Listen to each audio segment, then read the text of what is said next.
Introducing Manufacturing Throughput as a Service. Roughly 4 months ago, I was in front of a whiteboard with some friends, dreaming about a moonshot idea I had.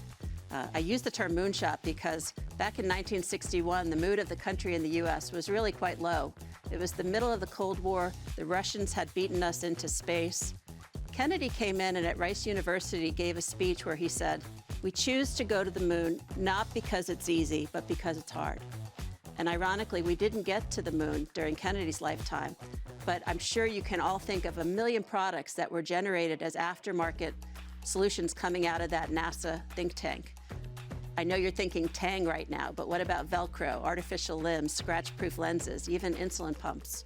There are a tremendous amount of benefits that came as a byproduct of that moonshot thinking, or the courage to think big. Here at PTC, I said, how could we help our customers think big when it comes to factory transformation? Not just a single proof of concept or a couple of lines in a plant, but really scaling out across all of the factory footprints and all of the lines in those plants to get material financial results. We called this moonshot thinking. EY got this right away. They said, I love the idea of taking our resilient enterprise thinking and applying it to a resilient factory approach.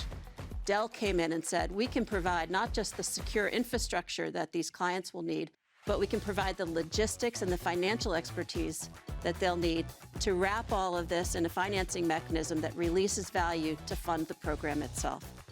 I hope you'll join me in some moonshot thinking. You may not get to the moon. You may not buy manufacturing transformation as a service, but I bet you're going to have some fantastic benefits as a result. Listen to the full Manufacturing Throughput as a Service interview with Dell, EY, and PTC.